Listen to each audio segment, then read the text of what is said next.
keep looking at this. Yes. Hello, everybody. This is Sudha Jamthe, and this is the IoT Show. And hello, everybody on Periscope. So if you see me looking down here, I'm just looking at my phone since I have a Periscope going on live. And we'll be getting started in a second. So today's topic is smart cities. And we have an awesome guest, Miguel Rodrigues, who's here. Hi, Miguel. Hello, everybody. Good afternoon. So he says good afternoon, and I will tell you in a minute where he's joining us from. Hi, Miguel. Where are you joining us from? I'm joined from São Paulo, Brazil, and I'm European, so always with a high in the other side of the Atlantic and in this side of the Atlantic. So, and I'm here from San Jose, from the heart of Silicon Valley. So Miguel brings a very unique experience about smart cities. I've always been fascinated by smart cities, and I went to Barcelona and visited there, walked around the city expecting the city to be super smart and guide me on everything. It did in some areas, it didn't in some areas. And then I stopped by in Amsterdam and walked along the Beacon Mile and checked out all the different beacons. And that was an awesome experience too. I promised you guys I'm going to share the European version of my IoT show soon. So that recording is going to come soon. Meantime, I thought, let's get started with this topic to just understand what is a smart city. So Miguel, tell me a little bit about your background of how you came to this place to focus on smart cities. All right, I will say that in 2 minutes. My work over the last 20 years was 70% on the chemical construction side. So looks something very far from what we are doing, but I was a happy guy because I have 1,000 products over BASF, and I could design solutions for facing problems on the large constructions and helping engineers to recuperate some buildings, bridges, and whatever we work. It was amazing how I made this shift for the technology, and to do that I had to go just with understanding of a business opportunity for the car industry. So I built one of the biggest museums in Europe. That was a great experience. Which one? Auto Museu of Maia. Was a small city in the neighborhood of Porto in Portugal. We create a platform, a large environment where we have in 3,000 square meters, more than 300 cars, classic cars. We have a workshop, we train people, we start doing some interesting things regarding reverse engineering for the production of some pieces and parts that are not available in the market.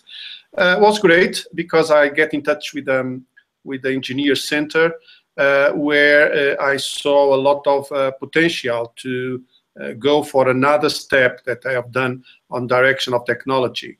And in 2006, I challenged them to build a car, a sport car. We use a platform from GE and we build a car. So in 1 year time, I have 40, 50 engineers working on this project. We build a functional prototype, and in the day that the car had been presented to the press and to the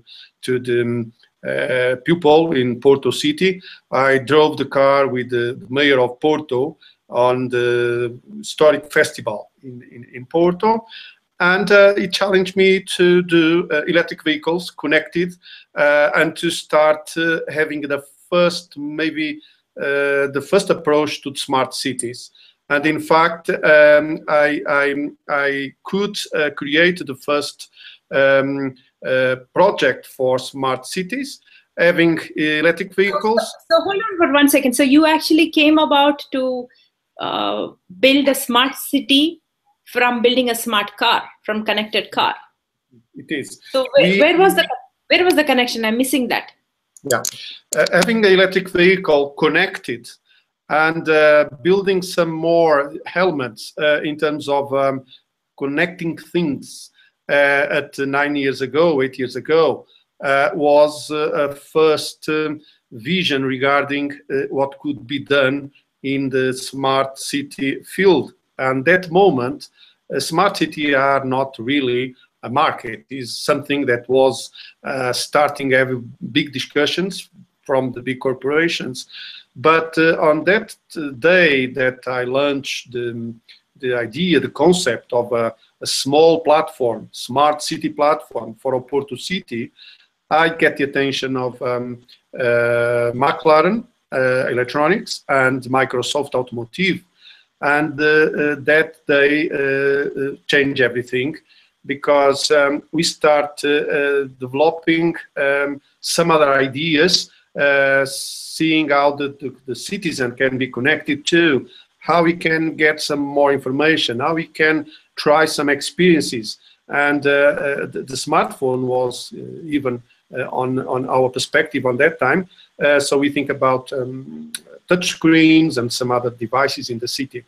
So this was in 2006, right? I mean, when you built this and conceived this idea, 2007.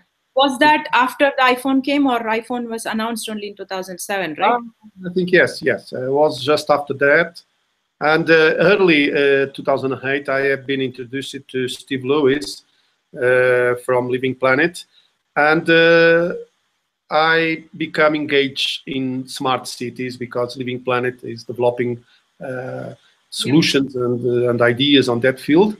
We worked together over 2008, 2009, 2010, trying to build a first smart city from scratch. Name was Planet Valley in Portugal. The crisis in 2008 start creating some problems, some difficulties to have the governments involved on this large project. And in 2010, I decided to run far from the crisis in Europe, and especially in Portugal. I become engaged on some studies in Kurdish region to build a smart city strategy for Erbil, capital of Kurdish autonomous region, with support of some investors from Dubai. But as an option, I have Brazil. So I come to Brazil in 2011. Especially on 2012, we start looking for how bigger was the market here when we talk about smart cities, and how empty field it was, because just now, 1 year ago, we could start seeing a lot of movements on that direction. I think Brazil is on a very early stage, but that is positive, because we can benefit here from the experience that already over the last 8, 9, 10 years Europe has, likewise North America and some Asia countries in terms of smart cities. So this is my background, and is that why I come to Brazil, and why we are from here going now back to the world with some projects. This is fantastic, because even I find like every time I talk to you, I feel more inspired. I did not know about a lot of stuff that you told me. I actually knew that you had worked on this for about 9 years and built this, and you have, you know, a grander vision. But I didn't know about the car part of it, or, you know, the stuff related to Dubai. So we will revisit that. Before that, I just want to get all our viewers onto the same page on what we mean by a smart city. Because I've had discussion with people who feel if you manage traffic control, use a lot of data and do stuff in a smart city, it becomes in a city, then it becomes, you know, smart city. And there are people who think about it differently. So tell me, what is a smart city? It's connected city and smart city same according to you, or what does a smart city entail? First of all, being smart on a city is to build a smart city. And being smart is not just to have technology around us, is to have a city humanized where the people can feel that are in their environment. Much of this is represented for one important fact that already I can observe here in Brazil. The most intelligent infrastructure ever the humanity has in their hands available is already here. Brazil is a study regarding the smartphone penetration, and there are for 220 million inhabitants, there are more than 70 million smartphones. So this means that already the people start being smart, but they can be even more participative, more informed, more intelligent in the way they can interact with their own environment. And this cannot be underestimated by mayors, by governments, by companies, by all the players that are involved. So going back to your question, what is a smart city? It's a combination of everything. It's a combination of wishes, vision, facts that already can be touched, can be experienced. And this I think is a movement. There is no end for that. There is a beginning, but there is no end for that. And being smart city is maybe to provide citizens and all the other players conditions to transform the city by many, many, many different ways. So I could understand here in some meetings with the mayors that for them, being smart cities, to have internet in the squares and in the gardens.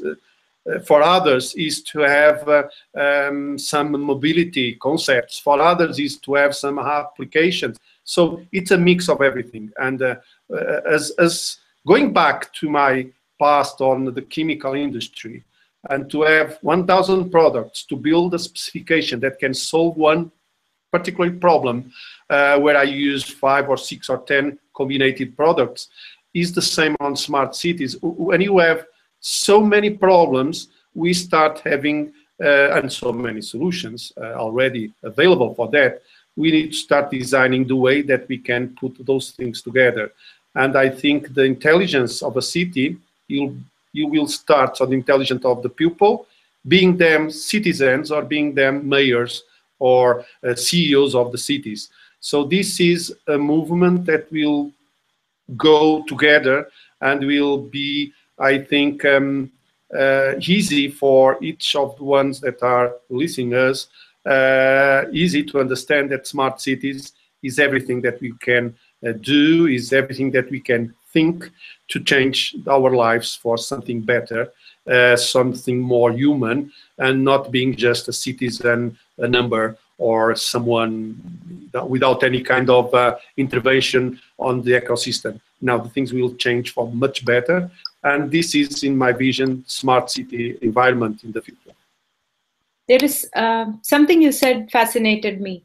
The definition of smart city, at least I've seen in videos of how Barcelona is a smart city, or there are, the Dubai example that I've seen on video, right, as remotely as just being marketed to, shows a lot of technology, right? You don't see the human element of it. You see the application of technology and, it seems cool, right? Cool is the word that comes to mind, right? So when I went to Barcelona, I expected it to be a smart city. It is a smart city, but it didn't throw technology at me. As I was going around the city, this was my first visit to Barcelona, so I was kind of a tourist. In some sense, I had to go meet people in different places, and I got lost and found my way. And I saw these big recycle receptacles, and somebody told me they were smart because they didn't have to go and put out recycle on it. Like I have to put out recycle on a Sunday night because my city does it only on Monday, and if I miss it, then that stinky garbage sits in my garage for a week. And in Barcelona, they just put it. They don't stop to think about it, and there's a sensor in the garbage can, which in the garbage unit, right? And it just checks, and when it gets filled up to a certain threshold, it just tells the city comes and does a pickup. This is smart, but it's not on my face, right? I don't need to think about it. Whereas I did not see internet out in the squares or in the bus stops or anywhere else where I, as a tourist, I would have liked it if I saw internet and it said, this is the bus and here's the route, click this, click that, or whatever, right? So, but I still think Barcelona is smart and has incorporated the whole smart city concept in their own personality. So something you said attracted me is, some mayors thinks it's about bringing internet to their city square, but it is about bringing the human aspect and allowing everybody else who builds a city to come to apply that, right? To apply technology in a way that works for them. Empower everybody, whether it is the city government, whether it is the citizens, it is businesses, it's non-profit. So that part is fascinating. Tell me more from what you have seen and give me an example if you see this in the works. Yeah, over this initiative that we started 6 months ago, Expo Cities 2020, first, we never imagined the repercussion we have worldwide. So we started with a project that was focused on the 50 major cities in São Paulo state that already have around 35 million inhabitants. And if together we're a country, was in the first 25 countries in GDP in the world. So it's a very, very large market. But we had to found some interest worldwide from experts, companies, even smart cities that could share and do a technology transfer to try to inspire those mayors to accelerate the process of developing smart city initiatives. So these facts bring me to a very interesting and never expected contact with many different experts worldwide, but also many different realities regarding what is a smart city. And give you an example, you choose Barcelona, great, it's a nice example where the technology is already embedded and we don't see it, or if you want, we can see it, but it's this digital process to engage the citizen. It give us more time to live and give us more understanding regarding what we can do and what we are doing and what we have done. But going for Jamaica, for instance, I have a meeting at 1 hour ago with a Jamaica authority, and for instance, Mauritius, that we are closing a project to do an extension of Expo Cities 2020 in the country for a few cities. We could understand how important are, maybe important than the big cities, how important is the environment, the quality of life regarding the human interactions, regarding I will say, the behaviors of people, where things like the violence, domestic violence, where the things as digital inclusion, so many different aspects are much more, are taking much more serious because they cannot think about fast trains or they cannot think about large digital signage or some other great things from the biggest cities in the world. So they have their own reality, but they will be less smarter than some other cities because they already are taking care about the environment. They already are thinking about climate changes because they see the fish going for somewhere else and not in their rivers to be fished or their beaches. So this is a different reality, but all them wants to be smart. And the internet or connection with the devices have feel there to be developed, but they have an understanding regarding the humanization of the cities. I will say much more accurate because they don't have the distraction factor of the high technology and the disruptive part of the technology in terms of what we can see in our developed cities. So many times I say, being more human, we already are more intelligent in our cities because we are the species that lives on those environments. We are the responsibles for this large damage that we have done to the planet over the last 100 years. We need to change the things, and collectively, each of citizens independent of this cultural level, economical level, everybody now, and again through the smartphone as one of the most important devices that connect us with everybody and with the world, we need to make that change progressively. And the city that can bring the other aspects of technology together with this important factor of human development in terms of the technology, in terms of the environment, in terms of education. This is the important step that we need to take. I will add just one more element, and especially close to you, we have been invited to start looking for one important development near of Sacramento. Things that will be one city from scratch, but one of the elements that we are talking now is the education and how we can teach that project that will be launched very soon, and I will have pleasure to share that with you here on this panel. But educational becomes very important because cities are teaching kids with 8 to 9 to 12 years old on the same way that I have been teaching that 40 years ago or 50 years ago. So we have a teacher, we have a book, we have one theme that if we go to the Google, we have 1,000 subjects regarding that. And nobody is understanding that the kids have already thousands of hours of internet.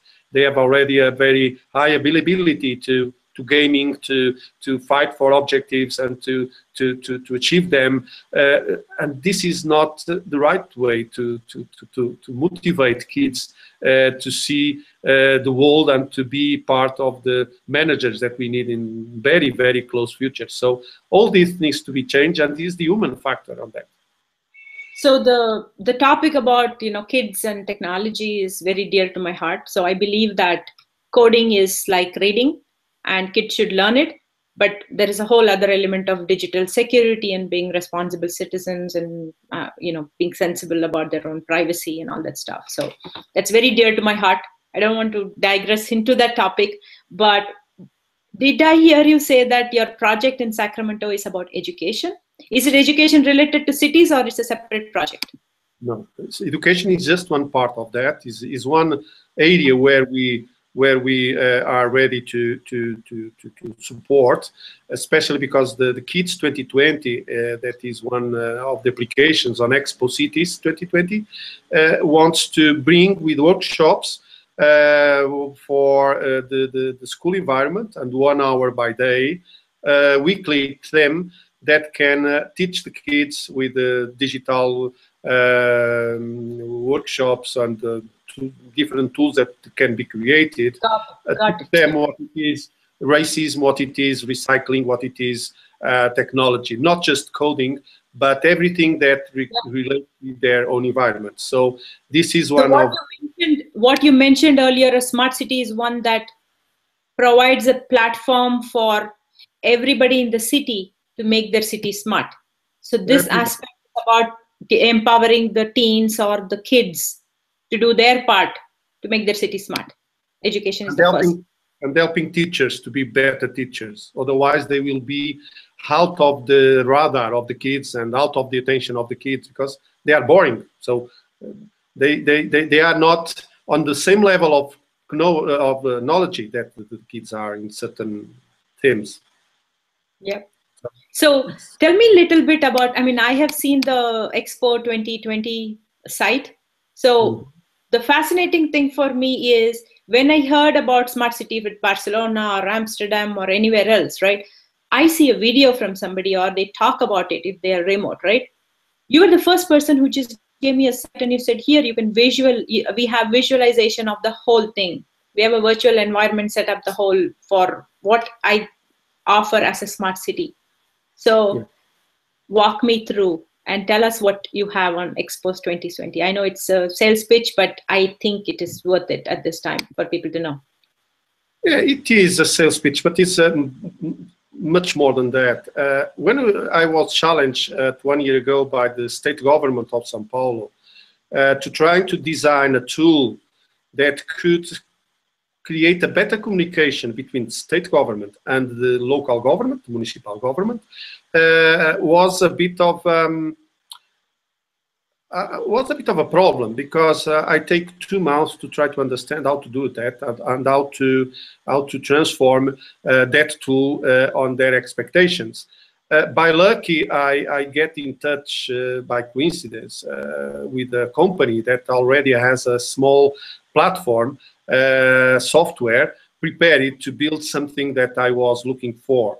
And what we have done was to try to build a virtual exhibition, a virtual environment that has an advantage, never close, can be opened by 1 year, 24 hours a day, accessible from everywhere in the world, and can have no limit in terms of exhibitors and teams that can be placed there. So we create a partnership, and we work hard over the end of last year till present to the state government our first design for Expo Cities 2020. We make some change from that moment, have been accepted, and in the April 29th this year, 2015, we launch the event, and we combine on this virtual world we combine this virtual world with physical events. So it's not just virtual. Virtuality are giving us scale, are giving us exposure, and is giving us also the way, the right way to go to those mayors and to tell them, guys, there is the information coming from experts around the world, coming from the experience of many cities, smart cities, all while already present on the platform, coming from companies interested to develop businesses in this environment, on your cities, on this smart city field. So we could put all this together. We could, in a few months, to see Expo Cities 2020 growing exponentially and filling an empty field that was available, and being the first ecosystem on this format in the world where we can start looking for hours for the content combined already, but also where we can have always a very high dynamic in terms of evolution of deposit of information, of opinions in interviews. And this becomes a serious project, because 2 months ago we start having the traction from some countries that asking us for a platform, similar platform, that in reality becomes just a link for the main exhibition. And we have several countries already talking with us to understand if this is a project from the local governments or if it is a private project. We are just designing or adjusting those concepts, but in reality, having more than 75% of our content international is easier. That is one. I think we are getting to the end of our show. Every time I hear you, you give me so much detail about involving everybody who makes the city.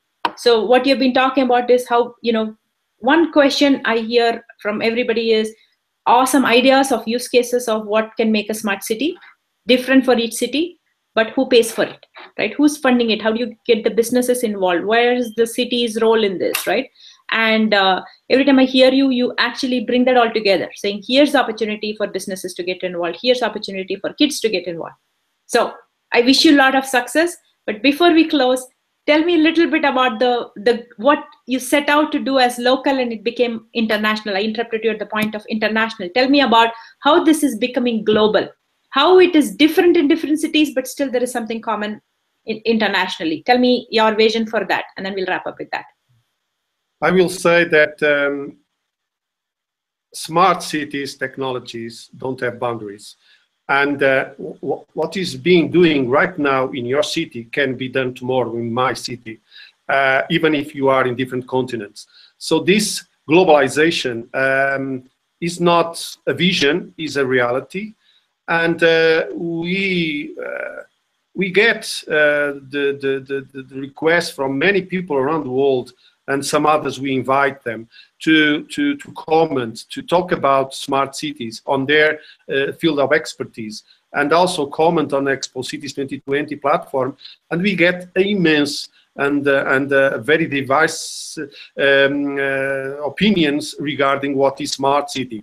And this means that we are on the right track, thinking that this is global. Everybody has an opinion, everybody has a vision, and I think this being an open platform and being participative by so many people from Asia, from Caribbean, from America, Latin America, Europe, it's fantastic. And more than being an inspiring tool for mayors and their teams, because they can know now on a platform what is being done all the while, is also an inspiring tool for kids, for young people in universities, and for micro entrepreneurs, the future managers of this land that we call Earth.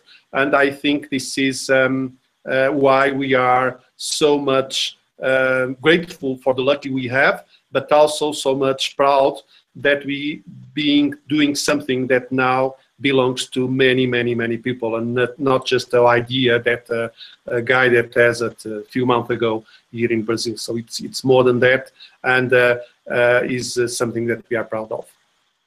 Fantastic. That's all the time we have. Sorry. That's all the time we have. This is fantastic. We are going to have many more discussion about smart cities, I'm sure, but this has been a great start and good foundation. Thank you, Miguel, and thank you for all your ideas and sharing your experience. And thank you, everybody, and I will see you next week.